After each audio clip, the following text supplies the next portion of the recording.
My name is Zach Wurtzel, and I am the manager for experiential learning at the Bauer College of Business. I am also the career counselor for undergraduate marketing and entrepreneurship. Um, I'm here today with Ryan Carty of Facebook, and we are going to have a great conversation about professionalism and how to impress a recruiter. So I'm going to turn it over to Ryan to introduce himself, and then we'll get started with the session. All right.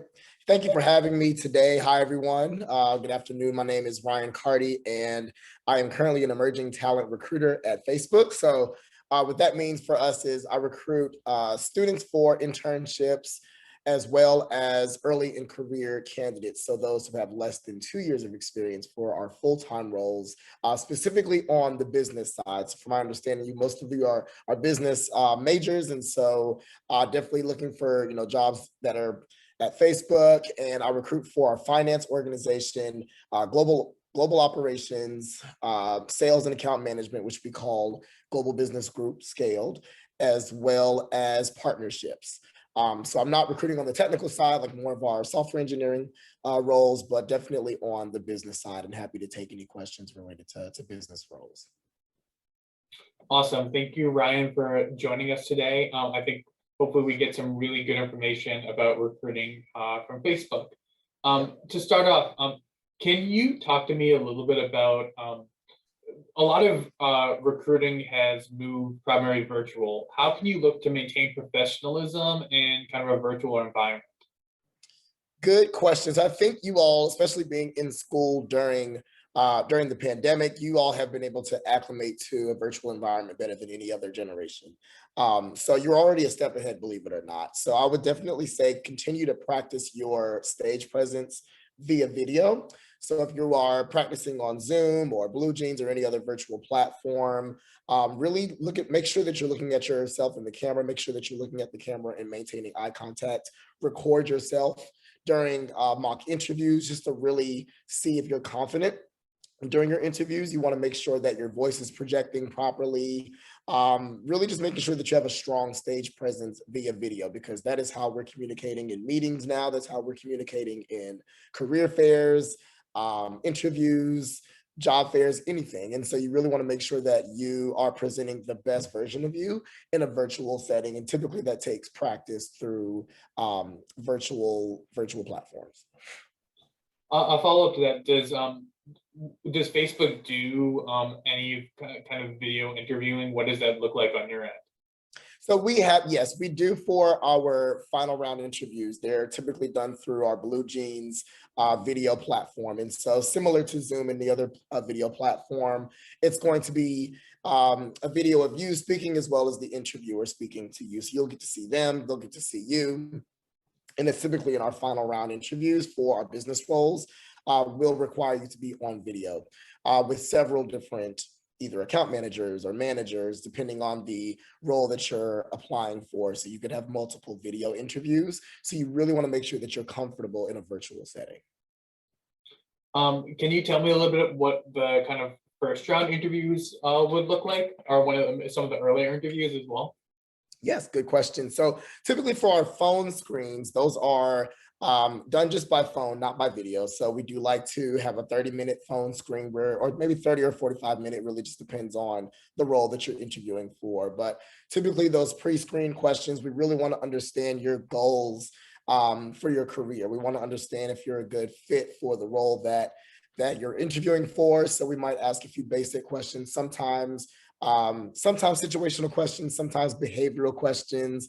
For those of you that are familiar with behavioral questions, those are ones that start off like, tell me about a time when, or describe a moment where. So that's how you know you have to come up with an example, and typically that is told through a story. And so behavioral questions are best tackled by the STAR method, which I'm sure you've all heard about or even practiced at one point or had to use in an actual interview. So we really want students to practice really coming up with examples where they've demonstrated what we're asking, but being able to do that and answer it in the STAR method format. So starting off with the situation, we want to know the context. We want to know if it was a group project, or were you solo, were you in an internship? Was it a part-time job, a full-time job that you had? And then task, we want to know the specific problem that was assigned to you. Was there a measurable goal attached to it? And then action, was the action that you took individually, or was it an action that the group took as a whole? What did you do to come up with the result? What did the group do? How did you tie into that? So we want to know both if it was a group setting. And then lastly, R, results. So that's what actually happened. We oftentimes get candidates that go through all the first 3 steps, but they forget to tell us what happened. And we don't like cliffhangers. We want to actually know what the result was. So make sure that you include the result, and was it successful? If not, what would you do differently next time to make sure that it's successful? But those phone screens are typically 30 to 45 minutes. And some questions will be a little bit more basic, not necessarily requiring the STAR method, but we really just want to get to know you as a candidate. We want to understand your career goals, and we want to know specific examples when you demonstrated the qualities that we're looking for that role. Cool. Yeah, I think that's really helpful. I know as a career counselor, we obviously help the students with the STAR method as well. I think it's great to hear you break that down of kind of what you look for in that. A question that I get a lot, and it would be good to get your input on it, is when you're giving a STAR answer like that for a behavioral interview question, how long of an answer are you kind of looking for? I know sometimes people don't want to say too little, but also don't want to say too much. Good question, Zach. So, for behavioral-based questions, we know that there's going to be a little bit longer of an answer just because it is an example that you actually had in the past and it's an actual story.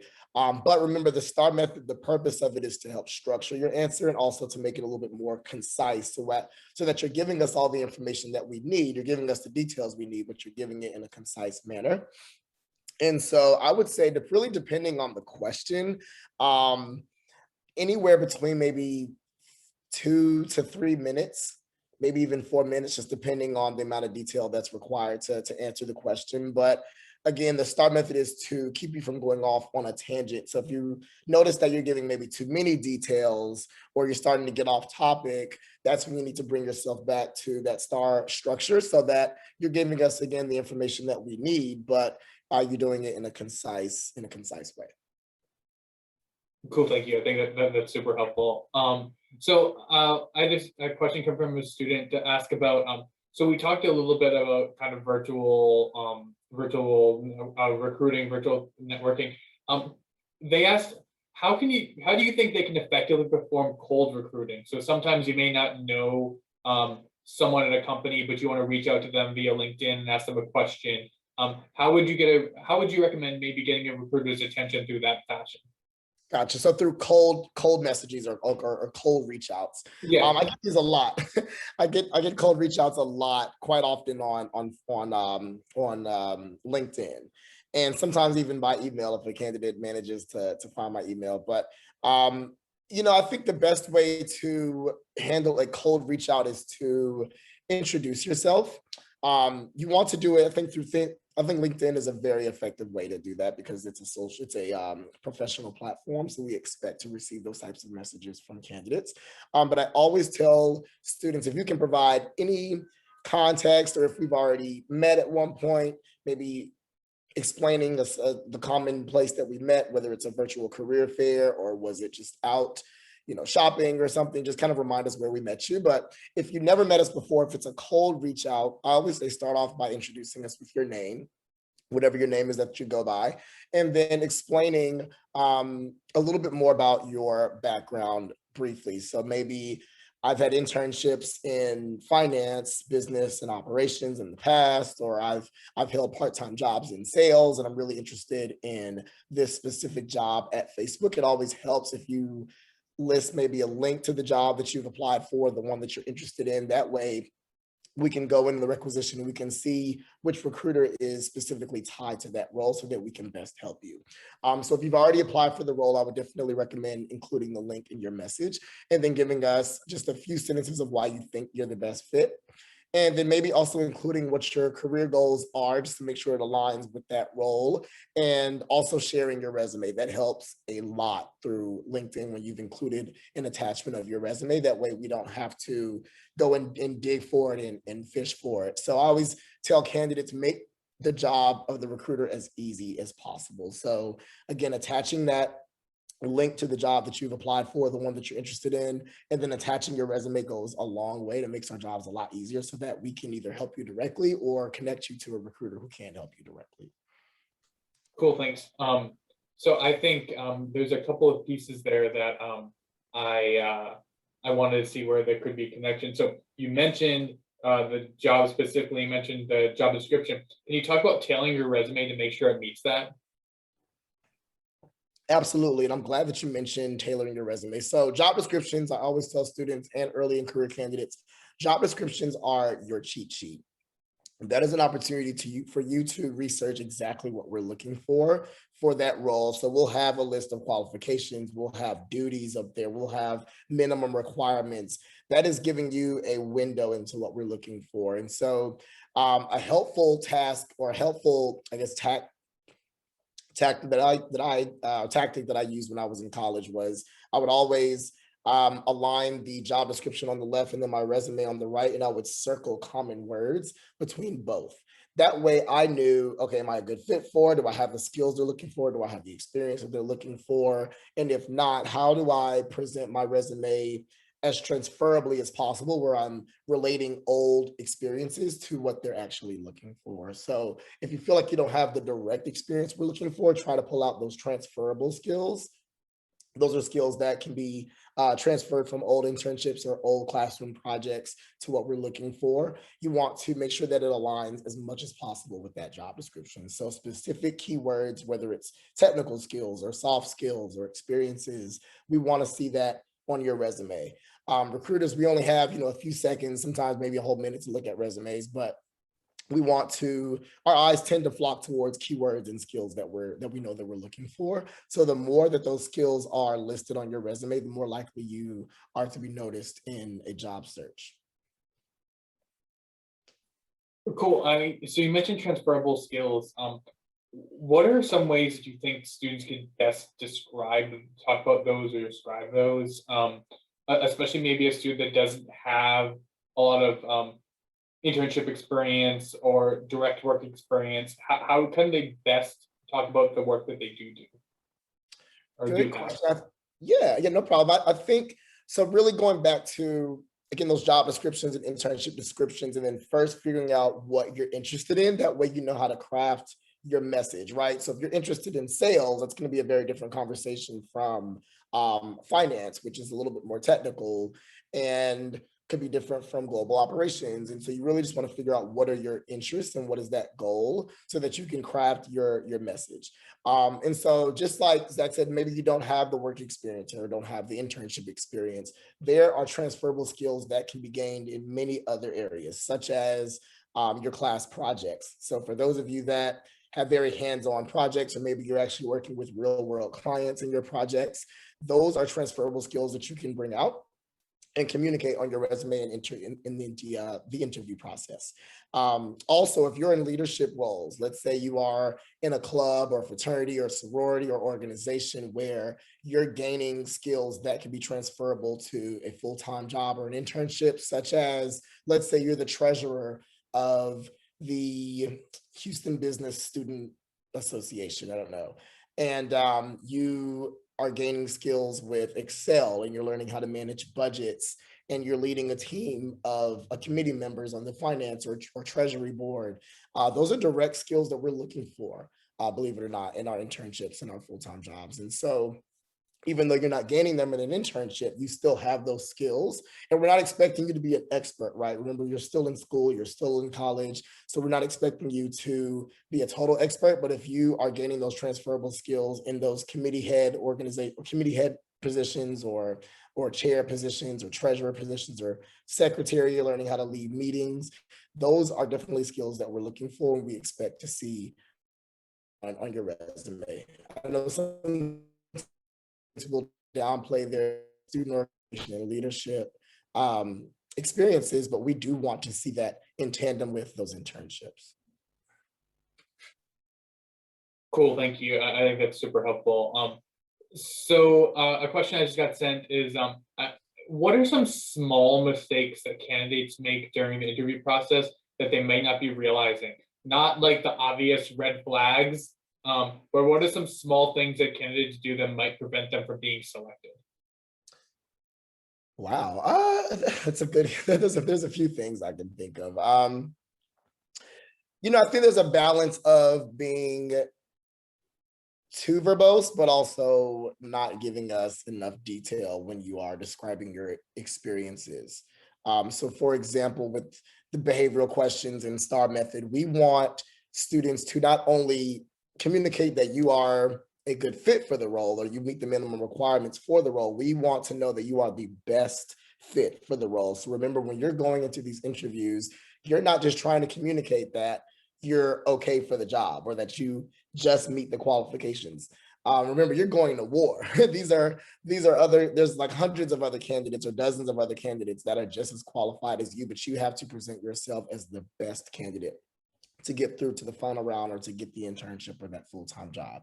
And so I think a common mistake that students make is that when they're in interviews, they tend to communicate just enough to us to show that they're a decent fit, but not necessarily the best candidate. So I want to know, when have you gone above and beyond your call of duty to achieve something? I want to know, when have you met measurable goals? Have you raised money for organizations? Have you volunteered? What more are you doing than other candidates likely aren't doing? Or what unique skill sets or unique interests do you have that's going to help you be memorable throughout the interview process?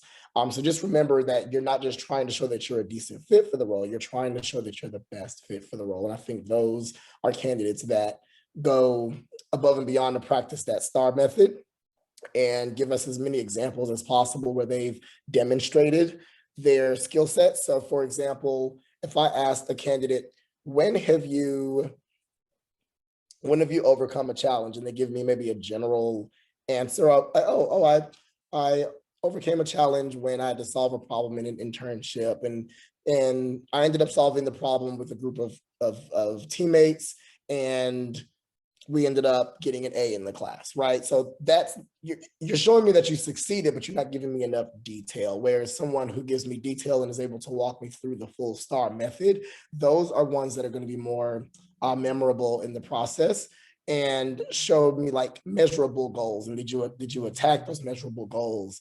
What did you do as an individual? What did you do as a group to accomplish the result? And so the more detailed, the better, but still within a concise manner. Remember, you want to show that you're the best candidate, not just a decent fit for the role.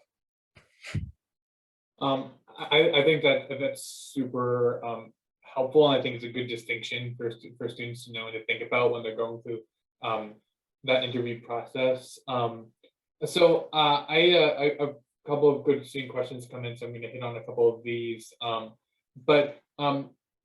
Can you talk about how Facebook changed their hiring processes at all throughout the pandemic? What does that kind of stuff look like? Has it changed since pre-pandemic, and maybe where do you see that going? Good question. So I have a pretty limited scope. I actually joined Facebook the first week of the pandemic last March. So when you all were going back to to a virtual environment, I was starting at Facebook in a virtual environment. So I've never worked from the office or helped conduct an interview process that was in person. To my knowledge, from my teammates, historically, Facebook would host phone screens, and then your final interview would typically be on site with multiple managers. So let's say you're going for a sales job at Facebook. Your first round interview would have been a 30-minute interview by phone, which is similar to what we do today. But instead of a 3 or 4 person interview in the final round virtually by Blue Jeans, you would have interviewed in person with each of those managers. So that's been the biggest change. I think us going from in-person final round interviews to more of a virtual format. I know for global operations, we have in the past partnered with an external organization to host virtual phone screens. So instead of like a phone interview, it would be another company that's actually interviewing you. And then we would receive that feedback from them and whether you're a good enough candidate to move on to the final round. So I know that that is another change that we've made. We've gone from, again, more of like a phone screen, in-person sequence to phone screen, virtual video platform. Cool, thanks. I think that's good insight. So I got a question about that kind of phone or video interview. Do you think it's better to script or prepare some answers, or to pull back and be more conversational during that interview? I've been in debrief rooms after final round interviews, and I have heard some feedback about candidates sounding a little bit too rehearsed or maybe a little bit too canned. And I think again, achieving that balance is key. You want to practice. I always ask students, please do a mock interview before you interview with us, because the interview process can be challenging. We want to hear that you're prepared, but we don't want you to sound like a robot either. We want your personality to be shown through your answers, and we want to see the real authentic you. And unfortunately, it's hard to do that if you're reading off of a script. So I'd say avoid the script and really become familiar with your script to the point where you can still communicate what you want to communicate to us, but it's not in this canned or rehearsed manner. We're still able to see your personality. So I recommend going through several mock interviews if you're nervous about saying the wrong thing. And I promise you, the more you practice your answers, the more they'll sound natural. So continue to practice, continue to do mock interviews, continue to kind of have an idea of what examples you want to tell for different scenarios, whether it's a challenge or a time you went above and beyond or a time where you capitalized on your strengths. I want you to have those examples in the back of your head and be ready to kind of fire them at us when it's time for the interview. But again, you don't want to sound so rehearsed to where your personality is not shining through. We want to see, again, the full authentic you in the interview process. So practice, but be more familiar and comfortable with your speech rather than reading it verbatim. It's very easy to tell when a candidate is reading on the screen, especially in a virtual interview, because you can tell they're reading. You read from left to right, top to bottom, right? So if the candidate's doing like this the entire time, you can tell if they're reading, and so it does take away from, I think, the personality a bit. Yeah, I think that's super good advice. When I talk to students, I talk about having like back pocket examples, like examples that you can use throughout the interview that you've already kind of thought about. That makes it a little bit easier than coming up with stuff on the spot. If that's not something you're necessarily good at. People have that skill and some people don't. So speaking to something you just said, what are some key things for students to take into account when doing a video interview with Facebook? So you talked about obviously not reading, but like, what are some other things for them to think about when they're going to pop up on that screen and talk to people at Facebook?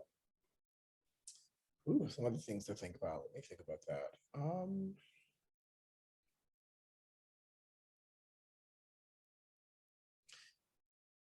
I think just reminding yourself that your transferable skills can be drawn from non-traditional experiences. So remember, you don't have to have these like 5 and 6 internships or even externships. You don't have to have all these part-time jobs to have exactly what we're looking for. And remembering to not downplay your class project experience as well as your leadership. I think it's all about a balance of everything, right? Not just internships. Of course, internships are where you gain the most hands-on experience, but you all have so many different transferable skills from those other areas. And even if it was, a part-time job or maybe a student organization that you led a team or led a committee, you have so many transferable skills that we're looking for. And it's a matter of you really examining your resume to look for those skills and think, wow, well, okay, if they're looking for strong communication skills, I remember giving a speech and having to lead several meetings in one of my organizations. So wow, I might have more communication skills for this role than I thought I did. So really, really reflecting and going to your career center. I think also tapping into career counselors and career coaches to help draw those experiences out and maybe say, hey, this is the job description. This is the job I want to look for, but this is also my resume. Can you help me pull out some transferable skills? I really want to make sure I'm presenting the best version of myself in this interview. So I really think tackling and leveraging those resources that are already there for you with career centers and your career counselors is going to be key. So you don't have to do this on your own. Sometimes it does take a village to get a job.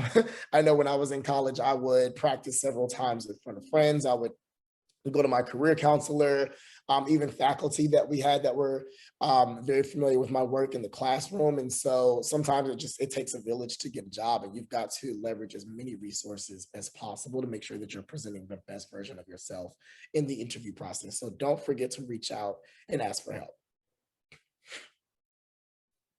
And we didn't even ask him to say such things. But I do think obviously we're here to help you all, and it's great when you come and do let us help you prepare for stuff like this, because we can help you come up with the type of examples and figure out how to have those pre-prepared, like the stuff that Ryan's talking about.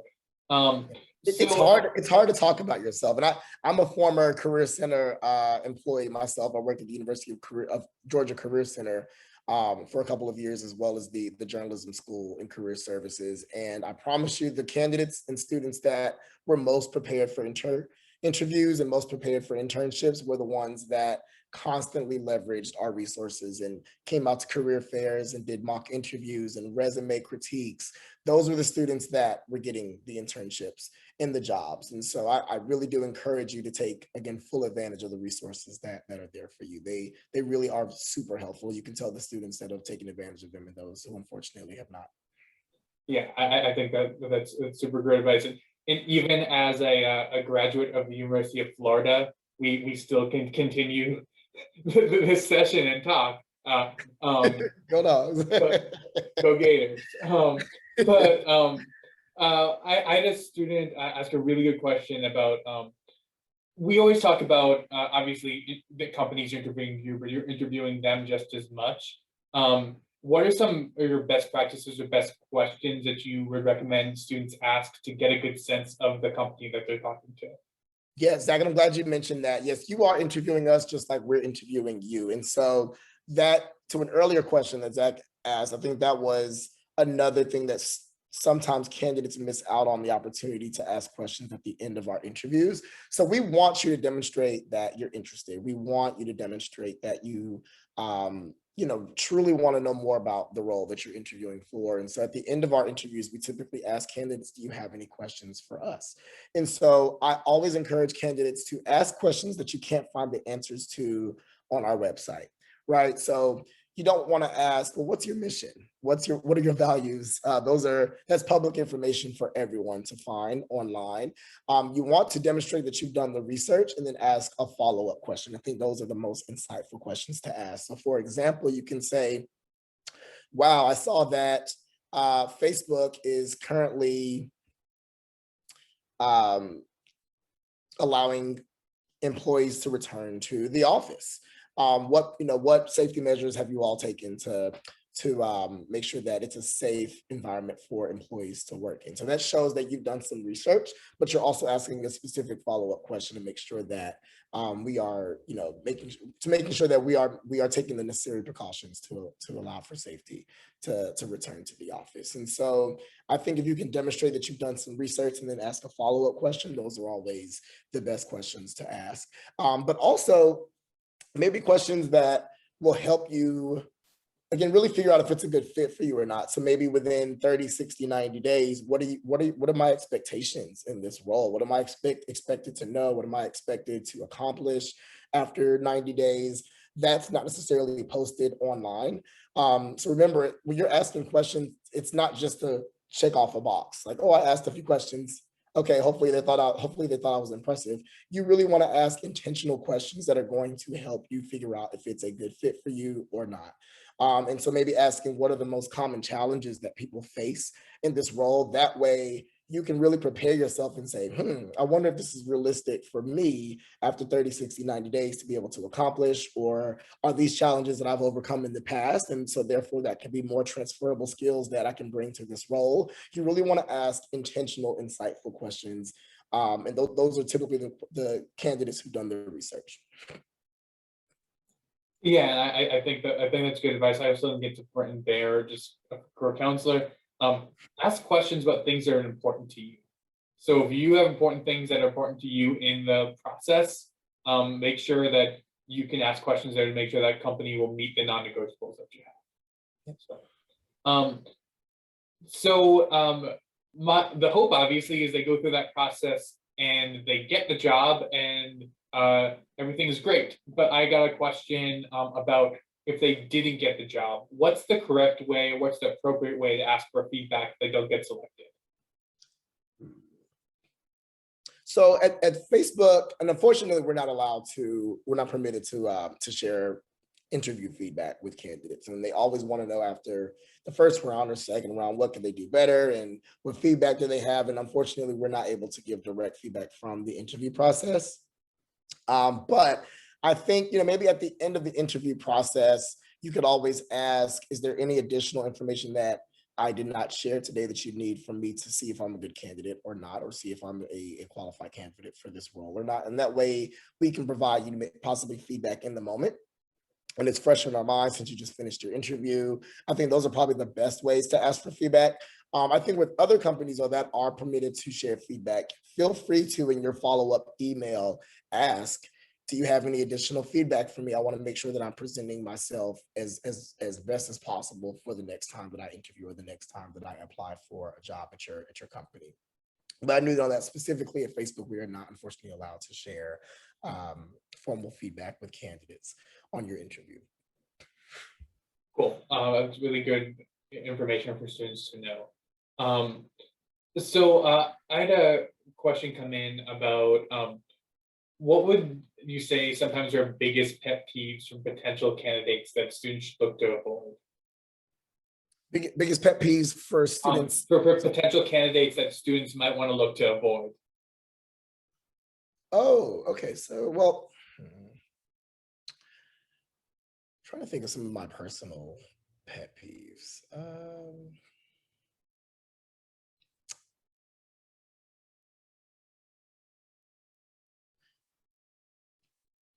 I do like when candidates show a genuine interest in the role. I think it's easy to hear through the phone or on a virtual call if the candidate's not really interested in the role. And so I think really showing like that you're enthusiastic and really enjoy, or really are interested in the role, asking questions. I think that's the best way to typically show that you're interested, is to ask questions.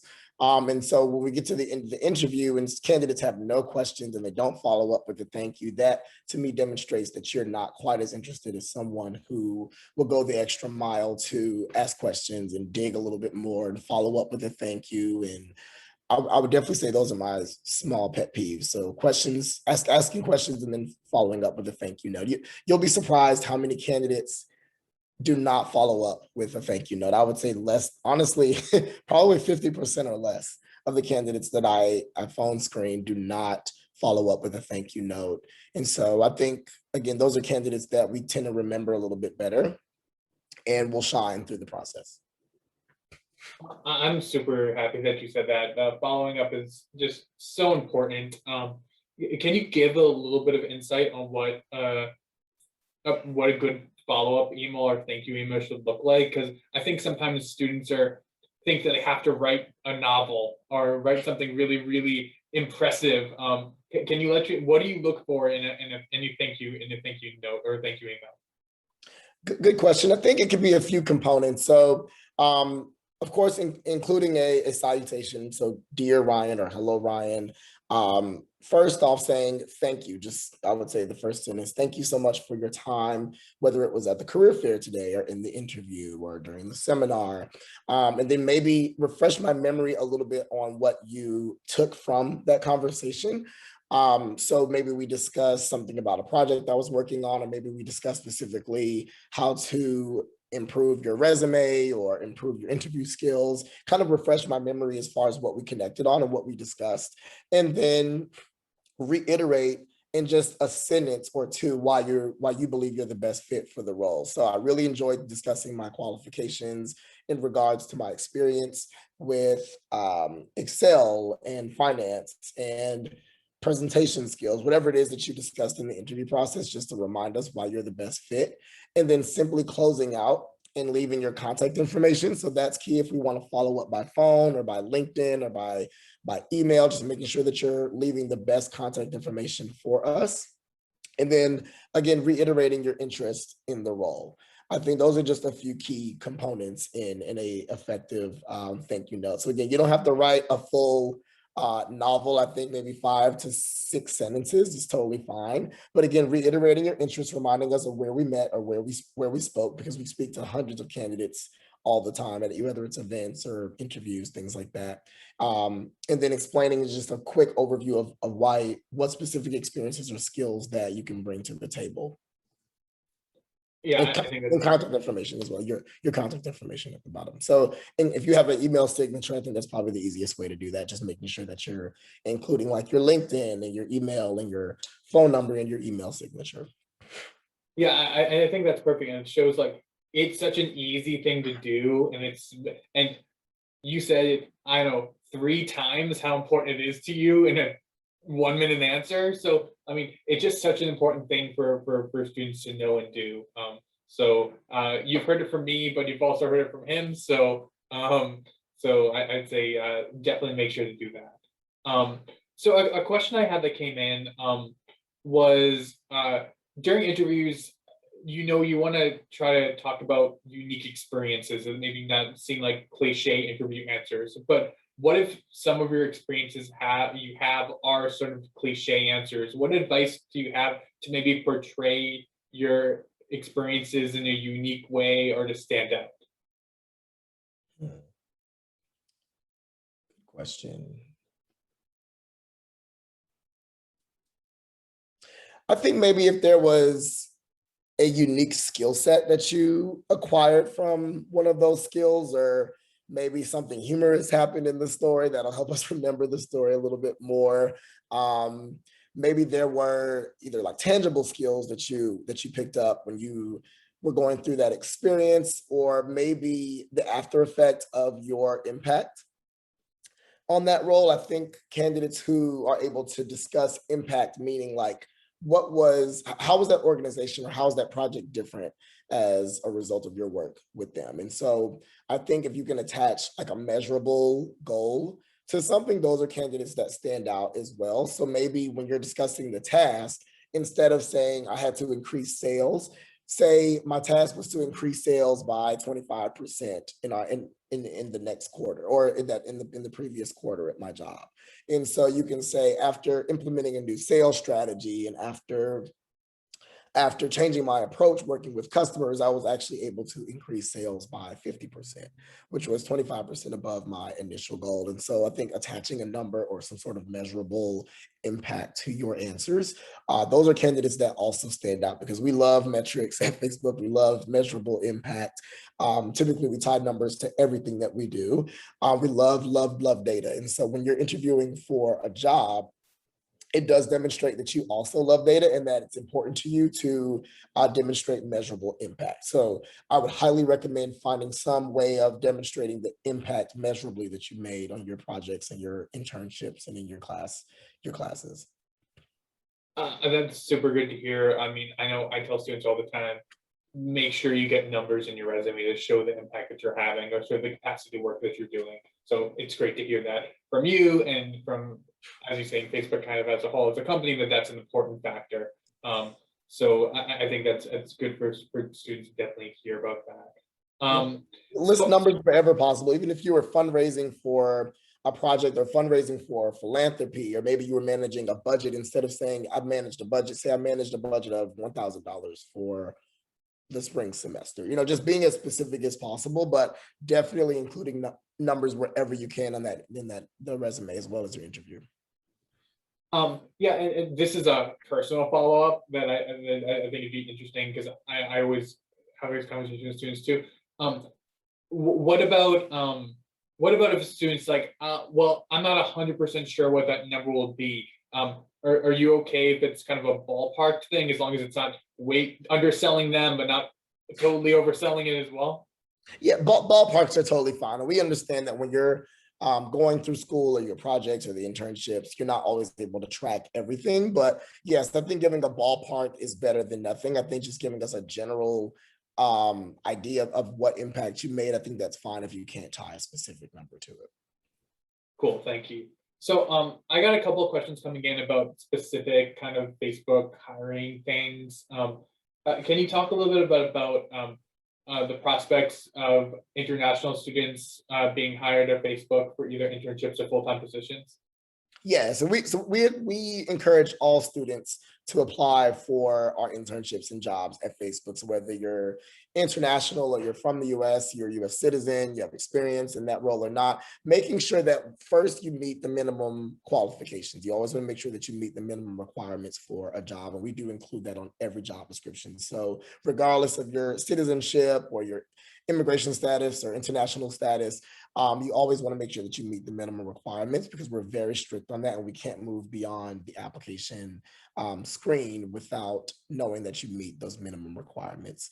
For some roles at Facebook, we do allow sponsorship or do provide sponsorship for those roles. Those tend to be more of your technical roles, like the STEM related roles or software engineering related roles, just because it is very difficult to find that talent within the United States, within citizens of the United States. And so we will provide sponsorship for some of those technical roles. But unfortunately, on the business side, we do not provide sponsorship for our roles. So roles like global operations, again, finance, sales and account management and partnerships, we do not provide sponsorship to international students for those roles. Cool, thank you. I think it's good for students to have that insight. The second thing I got asked was, can you talk a little bit about what the application window looks like for Facebook? So when can students potentially see positions for business roles showing up on Facebook, whether that be internships or full-time positions? And what's your view on when students should apply for those windows? Should they apply junior, senior year, freshman, sophomore? Can you give some insight there? Yeah. So for our junior internships, I do recruit for those roles. So we do have it's an 11 to 12-week internship for juniors who are interested in sales as well as global operations. We had a sports partnership internship this past year. It's rare that we get internships in partnerships, but they do come around every now and then.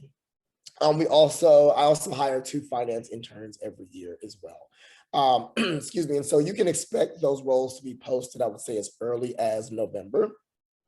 I know this past year was a bit of an anomaly in terms of our timeline. We didn't post our internships and full-time jobs internships until January. So that was a very quick turnaround for us. We have an internship deadline in March. So we try to have all of our hires by then. But as I would say, November at the earliest, you can expect to see a job posting, or even as late as December or January, it just really depends. But I would say look no sooner than November for internships to be posted at Facebook. Cool, thanks. I think that's helpful for students that are kind of looking to time that out. So a student messaged me over and said, networking sometimes feels very awkward to do. Can you give some advice to how to network best or most effectively? And would you say that LinkedIn's the best way to do that in kind of this virtual environment? If not, what are some other ways they can attempt to network?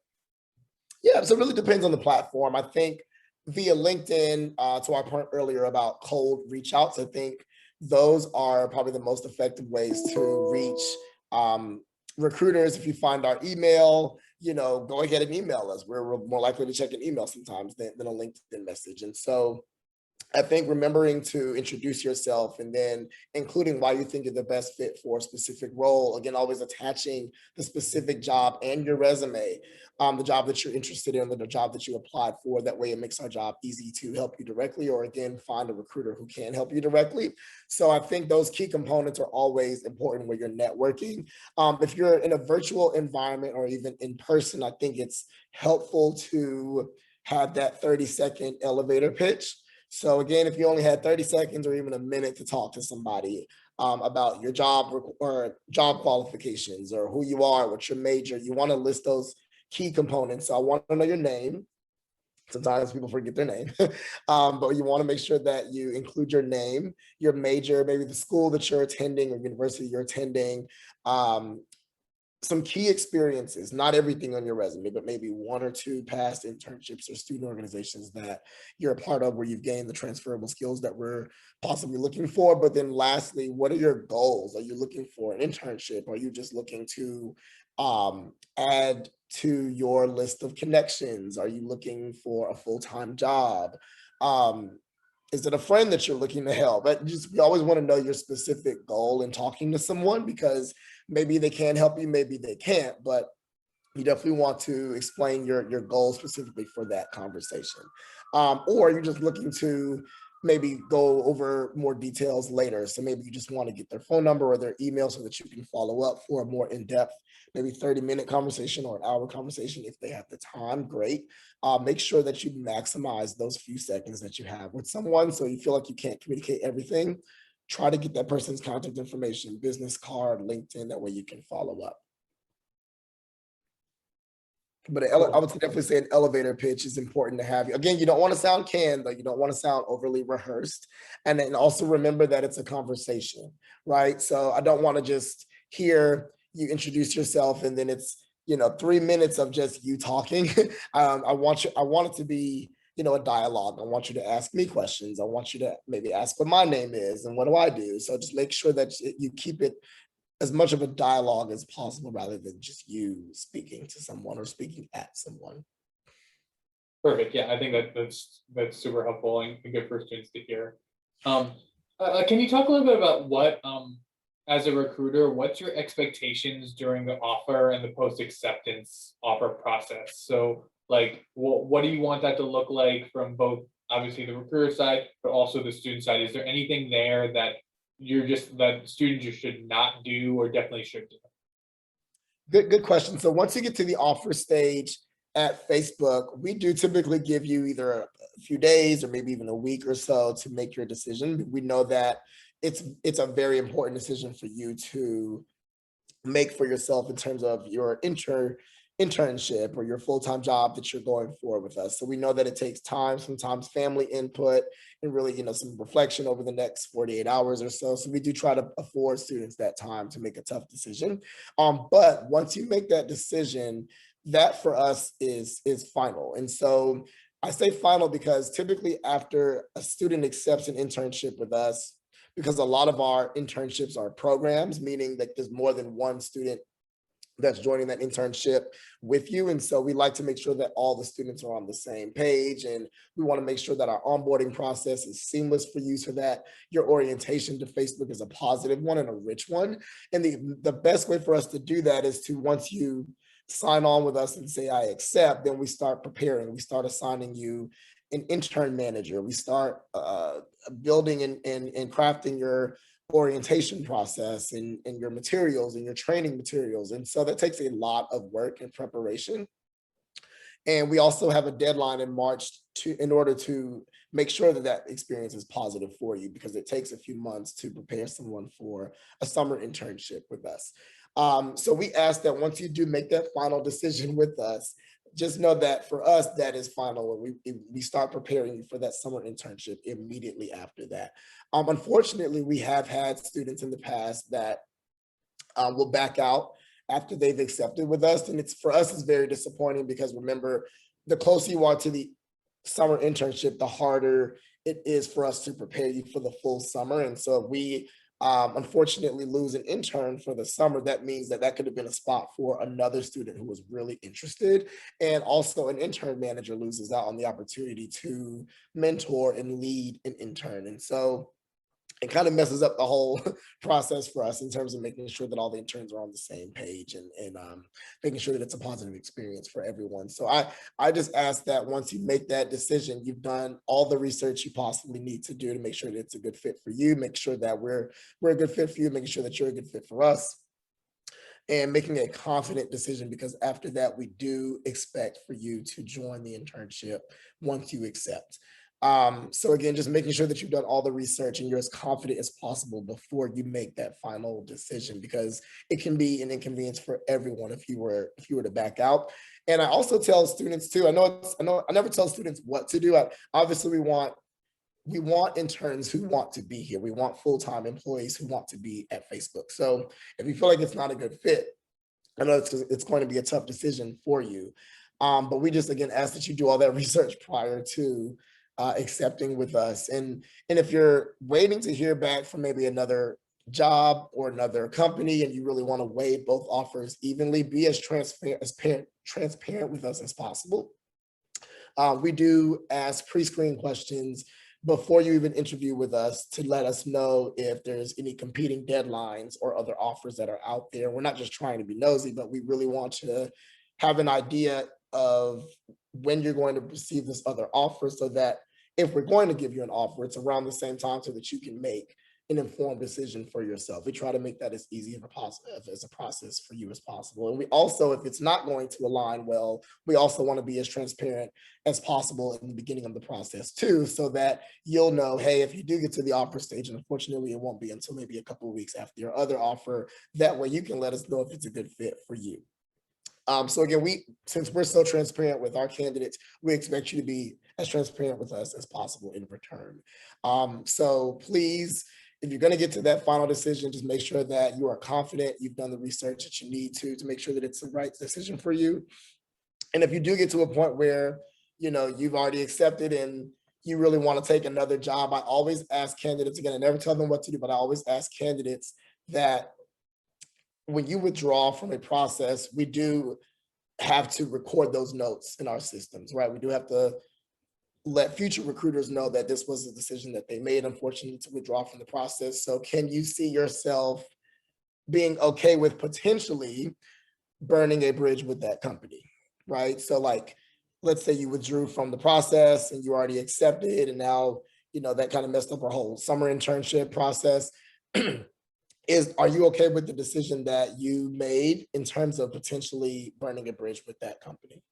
Because it doesn't always happen. Sometimes, we know that things come up and family situations come up, but some companies are not as forgiving, or recruiters are not as forgiving in some ways. And so you have to always look at it as a risk reward factor. Is that reward of you taking another job worth the risk of you potentially burning a bridge with a company? So I always ask candidates to really, really ask those two questions and then make your decision based off of that. And I think that's perfect advice. And I know you said a couple times you're never going to tell people what to do. And I'm also, as a career pencil, I'm never going to tell people what to do. But I'm going to strongly advise you to never accept a position and then back out of it. It is just for Bauer students here, it is against your Bauer code of ethics. There's a chance if you decide to do that and you attempt Bauer and the company lets us know about it, you'll lose gateway privileges. There's just that's not a good thing to do. So I think it's good. And Ryan gave a lot of really great insight about why.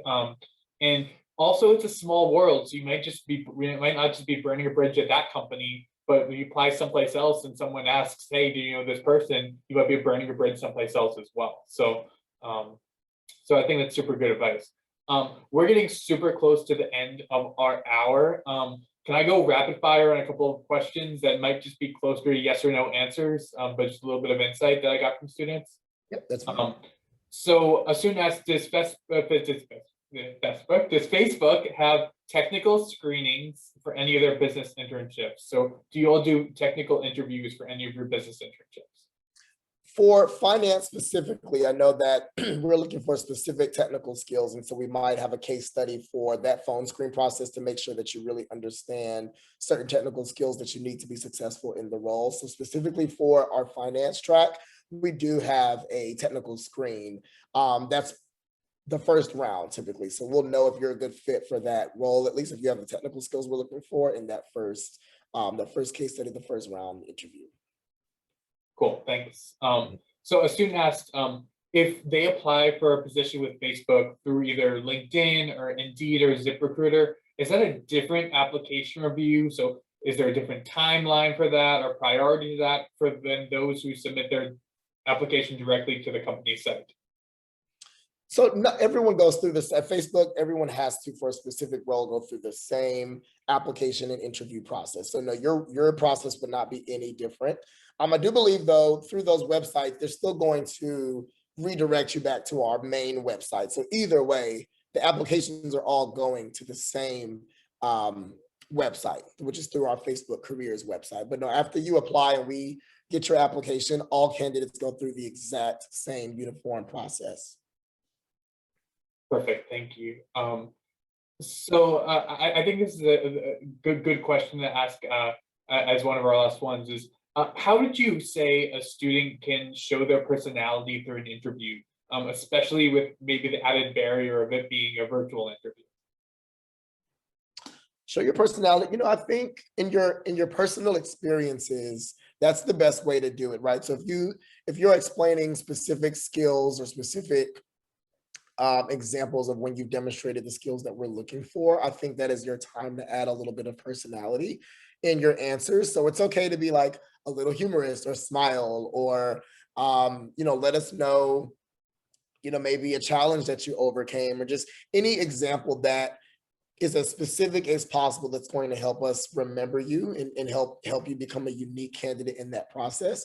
I think that's always the best way to go rather than just giving us a general like blanket statement of an answer for our questions. So I would say be as specific in your answers as possible, but also in the end, when you're asking questions, you have a little bit more control in the dialogue at that point of the interview. So asking questions that are insightful, showing that you've done research, even in the beginning, the tell me about yourself question. I think that's also a good opportunity for you to showcase your personality. So a tell me about yourself doesn't always just have to be work related or school related. Of course, the meat of it is going to be, work related or transferable skills related, but it's okay to throw in a personal, like where are you from or what are your hobbies? What are your interests? It's okay to include that in your tell me about yourself, which is typically the first question we ask in an interview process.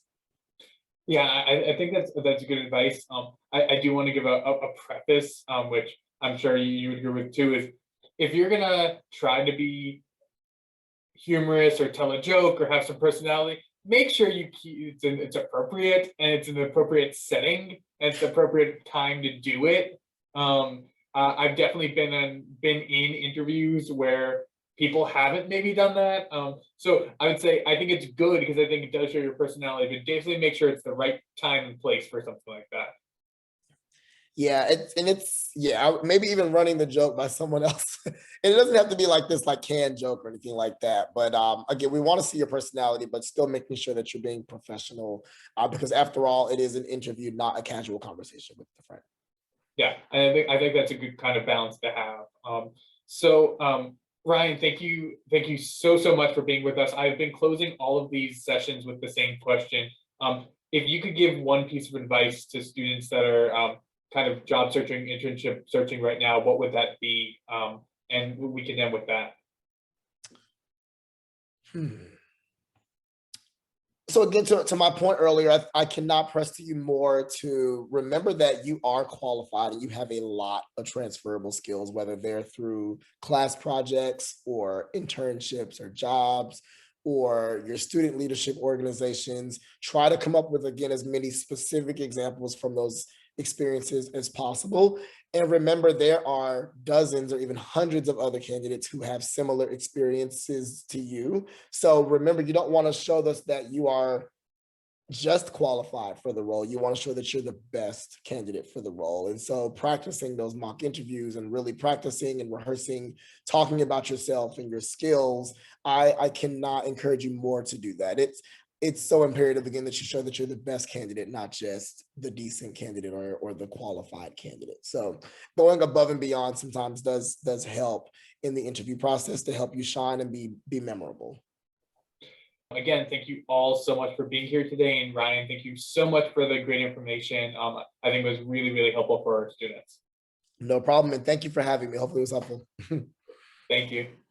Take care.